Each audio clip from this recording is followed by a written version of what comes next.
Ever wondered what true generosity looks like, especially when you feel like you have nothing left to give? Today, we're diving into an incredible story from history that completely redefines what it means to be generous.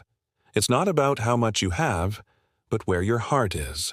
Let's travel back in time to ancient Macedonia. The Christian believers there were facing intense trials and extreme poverty. You'd think they would be the ones needing help, right? But what they did next is simply astonishing. They heard that their brothers and sisters in the Jerusalem church were also suffering, and their response was immediate and overwhelming. Despite their own desperate situation, the Macedonians began to plead for the privilege of sharing in this ministry to the saints in Jerusalem. Think about that. They weren't asked or pressured. They begged for the opportunity to give. It wasn't about giving from their surplus, it was a deep, joyful sacrifice. They gave not only what they could afford, but, as the Apostle Paul wrote, they gave beyond their ability. How is this even possible?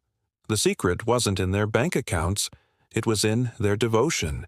Before they gave their money, they first gave themselves completely to the Lord. Their giving was an overflow of their love for God and their trust in His provision. It was an act of worship, a tangible expression of their faith.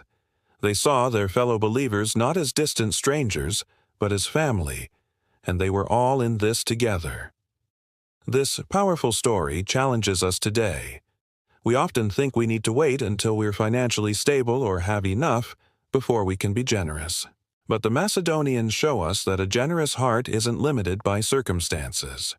True generosity flows from a life surrendered to God.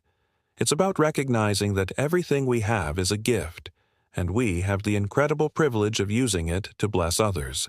So, let's ask ourselves, are we giving from our leftovers, or are we giving with a joyful, sacrificial heart, just like the believers in Macedonia?